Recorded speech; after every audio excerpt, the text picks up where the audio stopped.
আসসালামু আলাইকুম রহমতুল্লাহ।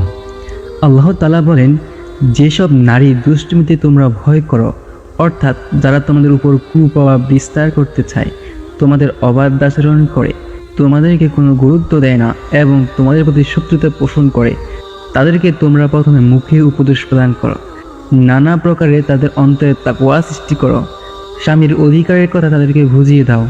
তাদেরকে বলো যে রাসূল সাল্লাল্লাহু আলাইহি ওয়াসাল্লাম বলেছেন, যদি কাউকে আমি এই নির্দেশ প্রদান করতে পারতাম যে সে আল্লাহ ছাড়া অন্য কাউকে সেজদা করবে, তাহলে নারীকে নির্দেশ দিতাম যে সে যেন তার স্বামীকে সেজদা করে, কেননা তার উপর সবচেয়ে বড় হকদার তারই রয়েছে।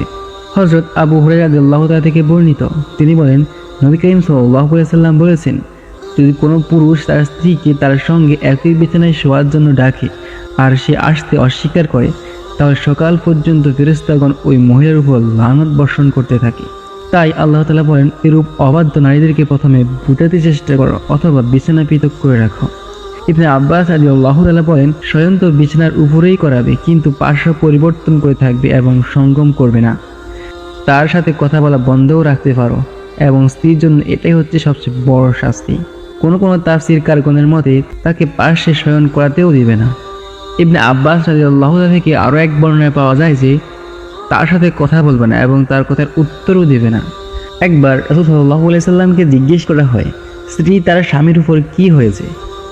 তিনি বলেন, যখন তুমি খাবে তখন তাকেও খাওয়াবে, যখন তুমি পড়বে তখন তাকেও পড়াবে, তার মুখে আঘাত করো না, গালি দিও না, ঘর থেকে পৃথক করে দিও না।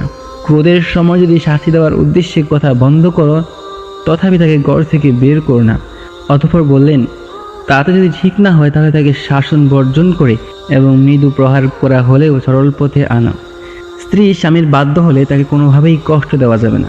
যেমন আল্লাহ তাআলা বলেন, আল্লাহ তাআলা স্বামীর প্রতি যে কর্তব্য পালন করতে বলেছেন তা যথাযথ পালন করা হলে কোনোভাবেই স্ত্রীর প্রতি স্বামীর অন্যায় আচরণ করা বৈধ নয়। অতএব এক্ষেত্রে স্ত্রীকে প্রহার করা অথবা বিছানা ত্যাগ করতে বলা স্বামীর কোনো অধিকার নেই। যদি নারীদের পক্ষ হতে দোষ ত্রুটি প্রকাশ পাওয়া ছাড়াই বা দোষ ত্রুটি সংশোধিত হয়ে যাওয়া সত্ত্বেও তোমরা তাদেরকে গর্জন বা শাসন করো, তাহলে জেনে রেখো যে তাদেরকে সাহায্য করা ও তাদের পক্ষ হতে প্রতিশোধ নেওয়ার জন্য স্বয়ং আল্লাহ তাআলাই রয়েছেন এবং নিশ্চয়ই তিনি অত্যন্ত ক্ষমতাবান।